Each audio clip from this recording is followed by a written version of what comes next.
位於台南市安南區的四草大眾廟福賽定海元帥，不只是地方守護神，嘛代表早期台灣人民開拓歷史、忠義精神的象徵。在四草地區擁有真懸的信仰地位。為了流傳這段精彩事蹟和故事，三立電視台戲說台灣將以定海元帥武漁公的新單元劇來呈現。主要它就是講陳友的故事。然後鎮海元帥在還沒有成仙之前，他的事蹟。那這部戲裡面，我覺得很有教化意義，對大眾來說，我覺得是行善積德。聽說是台灣第一個被封神的這個百姓哦，那現在變成是一個元帥。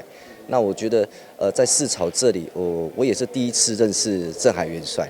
那我覺得這個可以讓大家廣為宣傳，然後讓更多百姓或者更多人民能夠來這裡參拜。電視台來拍這個阮四草大眾爺的故事，會當流傳，予所有外地、全省各地的觀眾，還佫遐信徒，會當來知影大元帥的故事，安尼會當來流傳千萬年安尼。戲說台灣的劇團選定8號良辰吉日舉辦開鏡典禮，邀請民代貴賓共同上香，祈求厝境平安、壽喜當紅。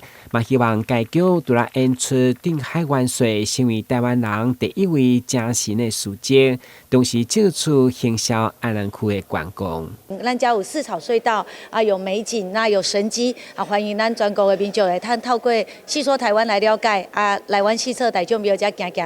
了解啊，咱定海大將軍四草大眾廟，咱守護啊，咱四草地區啊，這片土地會保護咱人民的安全，啊，甲新威的顯赫的歷史，吼啊，佇遮真感謝啊，咱三立電視戲說台灣的節目。開鏡典禮會場嘛，請真濟外地遊客好奇的眼光前來觀禮。